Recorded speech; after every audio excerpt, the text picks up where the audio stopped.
Merci, monsieur. Je suis Thank you, Mohamed Shavaki. I'm Director of Financial Forecasting in the Ministry of Economy in Morocco. The discussion is very advanced, and we've heard a great deal to try and understand the diversity of the issues before us.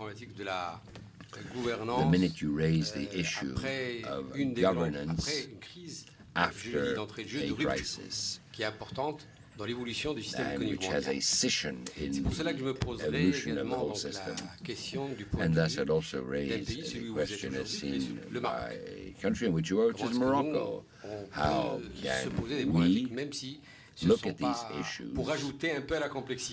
This is just to add to the complexity of the discussion. I heard a great deal said, but I was very struck by the remote origins of the present-day crisis, but which are those in the debate today. This morning, when we spoke of macroeconomics, I thought it was very pertinent to come back to the dissociation between productivity levels of the past years, the issue of the repartition which came out of it, then the incursion of the financial system to try and modify these differences and the excesses that occurred.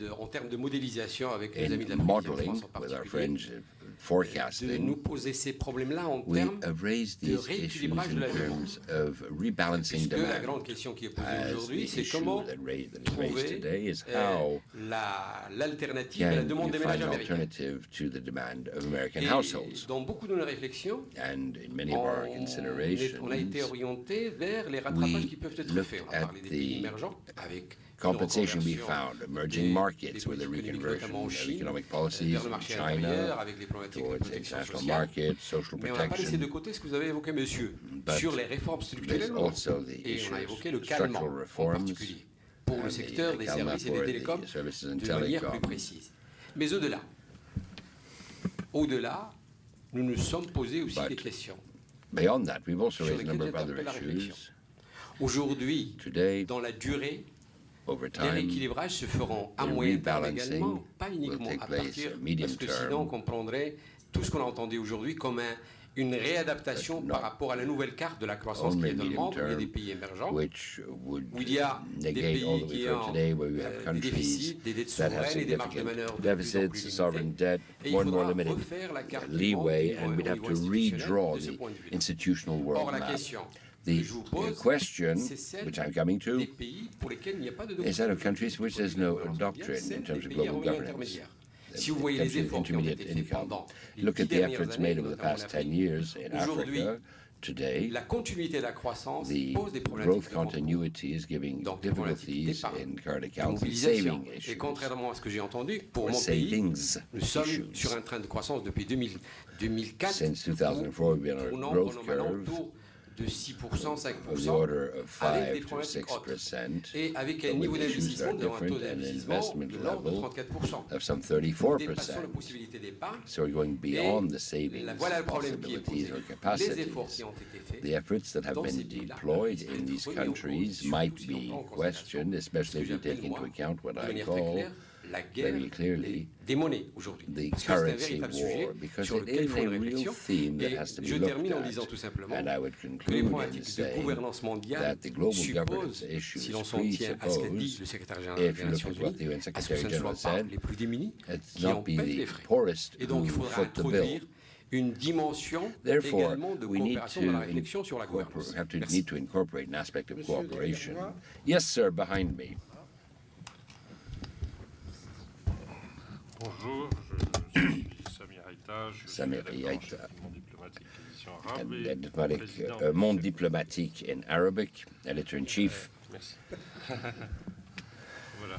Donc, parlant de gouvernance, Speaking of governance, I have two questions. Following on Kamal Dervish, when he spoke of the way in which there is some governance, he gave the example of WTO. WTO could be a good example because it sets rules, and more or less everyone abides by these rules. What does WTO? It sets rules within the country. You can't have dumping. and rules for international trade. Now, if you look at the same issue and apply it to finance, then you could raise the question at the national level of each country, are the situations parallel or equivalent to all countries between banks, the national banking system, the central banks, and the government. A country like Japan can bear a deficit of 200% of GNP because the debt is borne by local banks, not by international banks. Lebanon can have 250% because, as in Lebanon, we are all in it together. That's not the only reason, but countries can present very different situations in terms of relations between banks, central bank, and government, and which will never be equivalent. Another example, we spoke of the Asian risk. There's also European risk. One of the major issues is that the central bank is European central bank is supposedly independent of the European Commission, and may have different views from political views. Even if Germany and France agree on a set policy, Mr. Trichet could refuse to apply it in his role. But that would be difficult to do in China because coordination between central government, banking system, and the central bank of China are far more consistent. And you can't leave this aside. The consequence of all of this, and I've always wondered, and maybe I can have an answer, but if the Greek Prime Minister, Socialist Prime Minister, and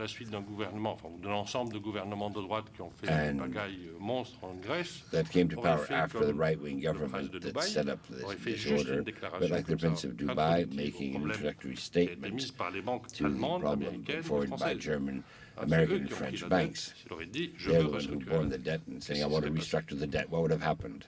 My feeling is that Greece could have been in a far better situation than it is today, and it's quite legitimate. In terms of governmental issues or social policies in the country. Another aspect, having spoken of WTO example applied within a country where the situation from country to country are not the same. We never speak,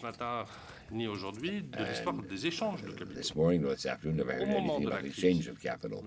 At the time of the crisis, and even President Sarkozy went to speak of taxing of capital movements.